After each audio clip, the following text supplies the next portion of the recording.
Hi, I'm Robert Begley with day 143 of my video challenge. Fly Girl.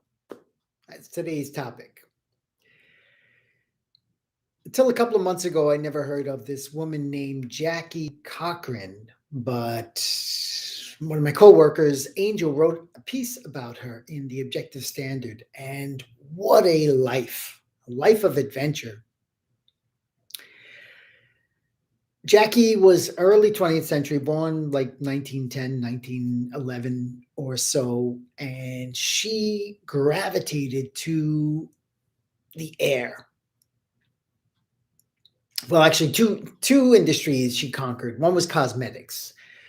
So she lived, actually, it's controversial, her youth, but she married a wealthy man when she was only like 14, 15, and he saw her interest in flight and also her fascination with cosmetics. She had worked as a hairdresser as a teenager.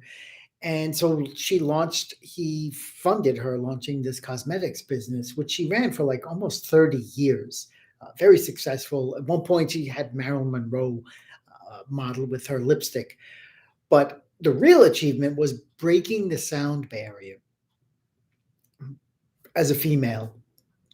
I mean, it's tough for anybody to do. Chuck Yeager, one of my all-time heroes, was the first man to do it, 1947. And there's a lot of footage of Cochran and Yeager. They got along fabulously, but she was radical in getting females active in flight, in helping during World War II. They couldn't be fighter pilots, but she flew bombs over the Atlantic Ocean to the Brits for a bombing, and test pilot. At one point in her life, she had 52 in 1 year, 52 landings, like dangerous landings.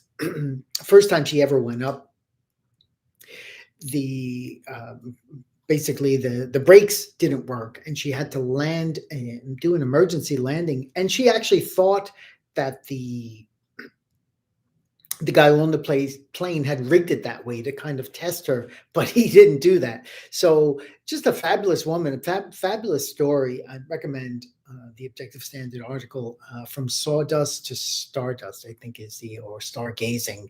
But she lived her life in the clouds, from cosmetics to clouds. Incredible story. She helped Dwight Eisenhower. She was an American. That was the other thing that I really love about her. She had this heroic, adventurous attitude, and but spent a lot of time in Europe, especially right after World War II. She was like at the Nuremberg trials, and came back to America and said, "No, opportunities are here in the United States." So tomorrow on the Hero Show, we get to celebrate Jackie Cochran. So I'll do what my buddy Andy Bernstein does, and I'll just say, for a heroic life, we say thank you. And yes, she's a woman, but she was just a great achiever that women and men can look up to. So that's my story today about Jackie Cochran.